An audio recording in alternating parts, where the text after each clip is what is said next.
Hello everyone, this is Rita Solanki and we are going to continue our passage, that is Dabbawalas of Mumbai. Let's revise what we did in the last session. In the last session, we talked about our writer, we even talked about Prince Charles. What do they do? Only 3 steps, as I said. So we can guess what kind of skill they must be having that they are invited to various management institutes. Then Amberish Diwanji comes to the point what makes them so unique. Why they are so unique in Mumbai and all over India, not only in India but all over the world. Why they are so unique? What is the reason behind that? In simple words, Amberish Diwanji defines their work that they pick up a tiffin from particular household and they deliver it to the respective office, and for this they charge only rupees 300 to 350, that is $6 to $7 a month. They have the workforce of 5,000 people. Yes, only 5,000 people merely studied till 8th or 9th standard or even less than that, and they deliver these dabbas to entire offices of Mumbai. Indian tiffin generally carries rice, chapati, sabji and vegetables. Back in those days when this service began and it became popular and the phones were not invented, at that time wives used to send notes to hubbies in the tiffin boxes. So interesting it is how they started working and they became a popular name in Mumbai's each and every household. So what makes them unique is the process. In short, the process is only 3 steps. First of all, they take the tiffin box from the nearest household.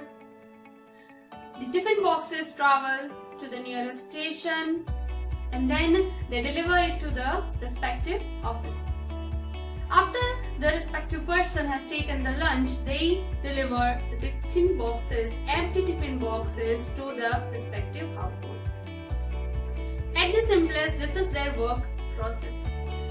But where the life of the city is called blurringly fast.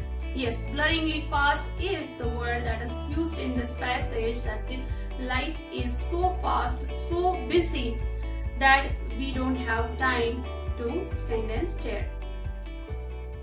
So the process begins very early in the morning. What do?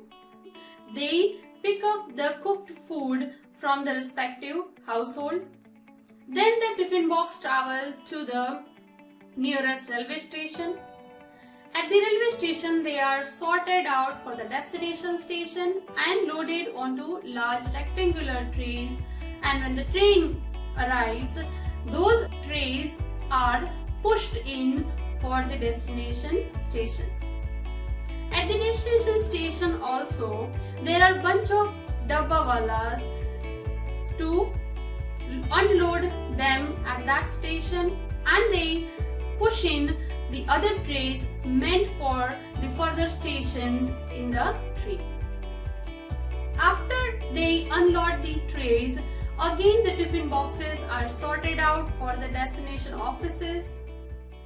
If the tiffin boxes are 40 or more than 40, then the trays or hand carts go to the respective office.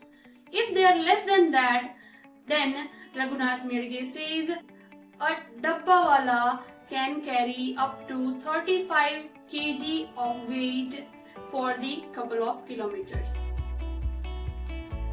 And these tiffin boxes are placed at the reception area by 12:30 p.m. After a couple of hours, when they have taken their lunch, the empty tiffin boxes are taken from the same spot and the reverse journey begins. What is the reverse journey? We can now assume that the tiffin boxes go to the nearest railway station. At the railway station, the set of Dabbawalas sort them out for the destination locality and they are loaded onto large rectangular trays and they reach to their respective household. So this was for today. The next part of the passage we will see in the next session. Till then, take a very good care of yourself.